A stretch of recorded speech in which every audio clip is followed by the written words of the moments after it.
Pada perayaan Ekaristi ini kita hendak mendoakan wujud sebagai berikut. Mohon kedamaian kekal bagi Bapak Pranoto Yuwono yang dipanggil Tuhan 2 tahun yang lalu, dan juga bagi Ibu Brigita Mariani yang dipanggil Tuhan 1000 hari yang lalu. Semoga mereka mengalami kebahagiaan abadi bersama Bapa di surga. Dan kita satukan doa dan intensi pribadi kita dengan doa gereja. Dalam nama Bapa dan Putra dan Roh Kudus. Amin. Tuhan bersamamu. Dan bersama rohmu. Suster, frater, Bapak, Ibu, dan saudara-saudari yang terkasih dalam Kristus, hari ini kita diingatkan oleh Tuhan betapa Tuhan mencintai kita dan tak pernah meninggalkan kita. Akan tetapi dalam hidup ini kitalah yang seringkali justru meninggalkan Tuhan dan mengabaikan Tuhan dalam hidup ini. Menyadari segala kelemahan, kerapuan, dan keberdosan kita di hadapan Allah, marilah kita menundukkan kepala, kita mengakui dan menyesali bahwa kita telah berdosa supaya layak merayakan peristiwa penyelamatan ini.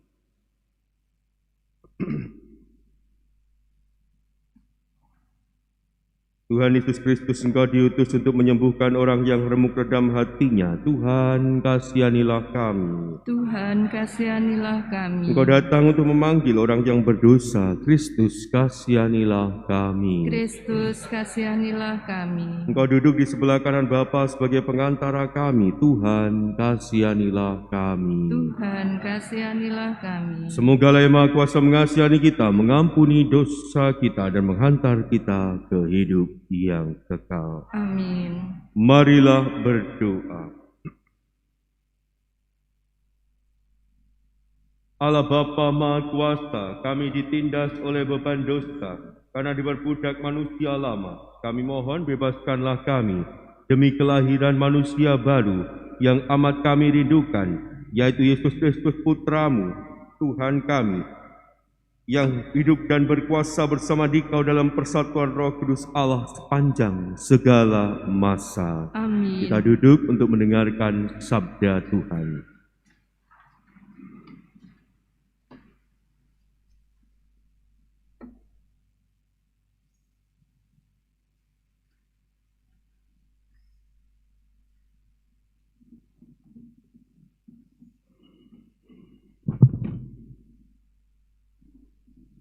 Bacaan dari kitab Yeremia. Beginilah firman Tuhan.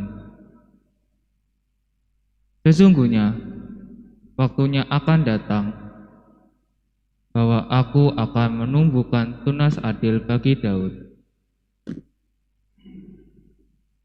Ia akan memerintah sebagai raja yang bijaksana dan akan melakukan keadilan serta kebenaran di negeri. Dalam zamannya Yehuda akan dibebaskan dan Israel akan hidup dengan tentram. Dan inilah nama yang diberikan orang kepadanya: Tuhan keadilan kita. Sebab itu, beginilah firman Tuhan. Waktunya akan datang bahwa orang tidak lagi mengatakan, demi Tuhan yang hidup, yang menuntut orang Israel keluar dari tanah Mesir, melainkan demi Tuhan yang hidup, yang menuntun dan membawa pulang keturunan kaum Israel keluar dari tanah utara dan dari segala negeri. Kemana Allah telah menceraikan mereka, maka mereka akan tinggal di tanahnya sendiri. Demikianlah sabda Tuhan. Syukur pada Allah. Kiranya keadilan berkembang dalam zamannya, dan damai sejahtera berlimpah sampai selama-lamanya. Kiranya keadilan berkembang dalam zamannya dan damai sejahtera berlimpah sampai selama-lamanya. Ya Allah, berikanlah hukum-Mu kepada raja dan keadilan-Mu kepada putra raja. Kiranya Ia mengadili umat-Mu dengan keadilan dan menghakimi orang-orang-Mu yang tertindas dengan hukum. Kiranya keadilan berkembang dalam zamannya dan damai sejahtera berlimpah sampai selama-lamanya. Sebab Ia akan melepaskan orang miskin yang berteriak minta tolong. Ia akan membebaskan orang tertindas dan orang yang tidak punya penolong. Ia akan sayang kepada orang lemah dan orang miskin. Ia akan menyelamatkan nyawa orang papa. Kiranya keadilan berkembang dalam zamannya dan damai sejahtera berlimpah sampai selama-lamanya. Terpujilah Tuhan, Allah Israel. Hanya Dia yang melakukan perbuatan ajaib. Terpujilah namanya yang mulia selama-lamanya. Dan kiranya kemuliaannya memenuhi seluruh bumi. Kiranya keadilan berkembang dalam zamannya dan damai sejahtera berlimpah sampai selama-lamanya. Haleluya, haleluya, haleluya, haleluya.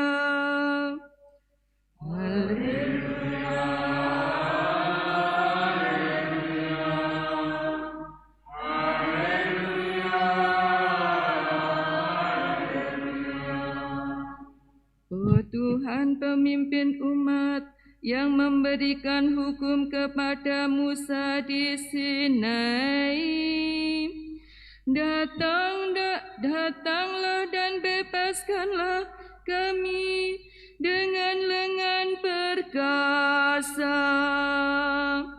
Haleluya, haleluya, haleluya, haleluya. Tuhan bersamamu. Dan bersama rohmu. Inilah Injil suci menurut Matius. Dimuliakanlah Tuhan. Kelahiran Yesus Kristus adalah sebagai berikut. Pada waktu Maria, ibu Yesus bertunangan dengan Yusuf, ternyata Maria mengandung dari Roh Kudus sebelum mereka hidup sebagai suami istri. Karena Yusuf suaminya seorang yang tulus hati dan tidak mau mencemarkan nama istrinya di muka umum, ia bermaksud menceraikannya dengan diam-diam. Tetapi ketika Yusuf mempertimbangkan maksud itu, malaikat Tuhan nampak kepadanya dalam mimpi dan berkata, "Yusuf, anak Daud, janganlah engkau takut mengambil Maria sebagai istrimu, sebab anak yang di dalam kandungannya adalah dari Roh Kudus. Maria akan melahirkan anak laki-laki dan engkau akan menamai dia Yesus, karena dialah yang akan menyelamatkan umatnya dari dosa mereka." Hal itu terjadi supaya genaplah firman Tuhan yang disampaikan oleh Nabi. Sesungguhnya anak darah itu akan mengandung dan akan melahirkan seorang anak laki-laki, dan mereka akan menamai dia Emmanuel, yang berarti Allah menyertai kita. Sesudah bangun dari tidurnya, Yusuf berbuat seperti yang diperintahkan malaikat Tuhan itu kepadanya. Ia mengambil Maria sebagai istri. Demikianlah sabda Tuhan. Terpujilah Kristus. Suster, frater, Bapak, Ibu, dan saudara-saudari yang terkasih dalam Kristus. Kalau kita melihat anak-anak atau Anda orang tua melihat anak Anda bersusah atau sedang mengalami kesulitan, terutama dalam hal belajar mereka, tentu Anda tidak akan diam saja sebagai seorang orang tua. Berbagai cara pasti akan Anda berikan. Entah langsung ngajari sendiri bagi yang bisa, diajari sendiri, dibimbing sendiri, diarahkan sendiri. Kalau yang tidak bisa, ya mendatangkan guru les untuk membantu anak-anak ini dalam proses belajar mereka.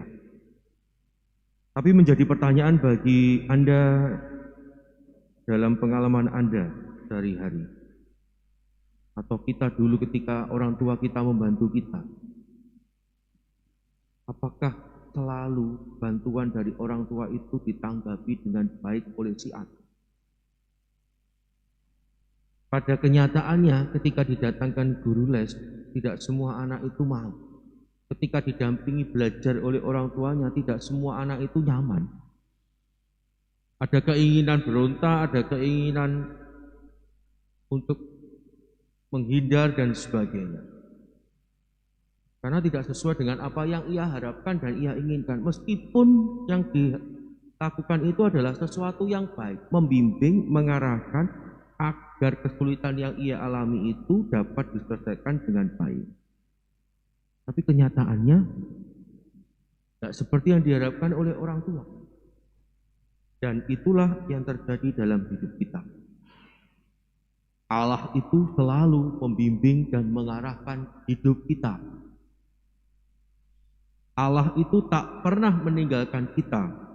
Maka dikatakan dalam bacaan Injil tadi, sesungguhnya anak darah itu akan mengandung dan melahirkan seorang anak laki-laki dan mereka akan menamai dia Emmanuel, yang berarti Allah menyertai kita. Allah itu memang senantiasa menyertai kita dan tak pernah meninggalkan kita. Dan itu terungkap dalam bacaan Injil tadi, bagaimana Allah sungguh-sungguh datang untuk membawakan keselamatan bagi kita. Dan itu juga dikatakan dalam bacaan pertama. Demi Tuhan yang hidup yang menuntun orang Israel keluar dari tanah Mesir, melainkan demi Tuhan yang hidup yang menuntun dan membawa pulang keturunan kaum Israel keluar dari tanah utara dan dari segala negeri kemana Allah telah menceraikan mereka, dan mereka akan tinggal di tanahnya. Inilah yang terjadi dalam hidup kita. Allah senantiasa menuntun, Allah senantiasa mengarahkan, Allah senantiasa membimbing kita. Tetapi menjadi pertanyaan bagi Anda dan saya, maukah kita menerima bimbingan dan arahan dari Tuhan? Maukah kita mendengarkan segala bimbingan dan tuntunan dari Tuhan dalam hidup kita? Hari ini kita melihat sosok yang begitu luar biasa dalam diri Santo Yusuf. Santo Yusuf senantiasa berusaha dalam hidupnya mendengarkan dan mengikuti segala bimbingan dan penyertaan Tuhan dalam hidupnya. Apapun yang terjadi, sesuai dengan apa yang dia kehendaki atau tidak, dia berusaha untuk mengikuti setiap bimbingan dan arahan yang diberikan Tuhan dalam hidupnya. Sebagai contoh yang kita dengarkan tadi dalam bacaan Injil, ketika dia mengetahui Maria mengandung, dia mau dengan diam-diam meninggalkan Maria. Karena ia adalah orang yang tulus hati dan tidak mau mencemarkan nama Maria. Tetapi ketika dia mendengarkan bimbingan dan arahan Tuhan melalui mimpi dalam diri malaikat, yang dia lakukan adalah mengikuti apa yang diharapkan dan dikehendaki oleh Tuhan dan apa yang diarahkan oleh Tuhan dalam hidupnya, meskipun tidak sesuai dengan apa yang ia kehendaki. Dan inilah yang dilakukan oleh Santo Yusuf. Menjadi pertanyaan bagi Anda dan saya, kalau kita diarahkan dan dibimbing Allah dalam hidup ini, kita akan taat atau tidak? Saya yakin Anda akan menjawab taat. Tapi taat yang bagaimana? Taat ketika situasinya sama dengan apa yang kita harapkan, apa yang kita inginkan, apa yang kita kehendaki, atau taat seperti Santo Yusuf dalam segala situasi kita mau taat kepada Tuhan. Dan inilah menjadi pertanyaan yang patut kita refleksikan dalam hidup ini. Kita itu mengikuti apa yang menjadi kehendak Tuhan. Sebenarnya kalau kita mau merenungkan dengan baik, ternyata kalau sesuai dengan apa yang kita harapkan, kalau sesuai dengan apa yang kita inginkan, kalau sesuai dengan apa yang kita kehendaki, dan inilah yang terjadi. Maka hari ini kita diingatkan oleh Tuhan, dengarkanlah setiap bimbingan dan arahannya, dan ikutilah dengan segala ketaatan dan kepatuhan kita seperti yang dilakukan oleh Santo Yusuf. Kalau Tuhan menginginkan agar kita berusaha dalam hidup ini terus mewartakan kasih, lakukanlah dengan segala usaha yang Anda miliki, dengan segala kelemahan Anda, dengan segala situasi yang berkecamuk dalam diri Anda. Lakukanlah. Berproseslah terus-menerus untuk mengikuti dan mengalami apa yang diharapkan oleh Tuhan dan diarahkan oleh Tuhan dalam hidup Anda. Berproseslah. Kalau Anda diminta oleh Tuhan untuk memaafkan dan membawa pengampunan itu 70 kali 7 kali 7 kali. Kalinya masih ada di belakang.